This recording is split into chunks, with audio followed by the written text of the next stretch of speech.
Hey everybody, just wanted to do a real quick video here and share some information on the 1/8 inch lightning bit from IDC Woodcraft. Super impressed with this bit.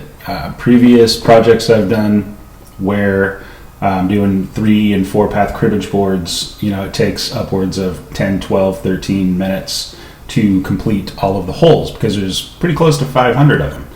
And in this video, it's in high speed right now, but very true to their claim, it takes about 1 second plus or minus to do each hole. So, looking at almost a 50% reduction in time in making these boards with this bit.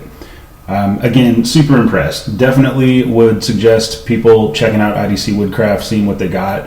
Their CEO, Garrett, is a rock star. The guy sends out really good information. It's not just a sales pitch, in his emails saying come out and buy my stuff, but really just overall been super impressed with these guys, and I would say check them out. The products seem to be awesome. The company does a fantastic job, and I am super impressed to check out more of their stuff. So anyway, hope everybody's doing well, and chat soon.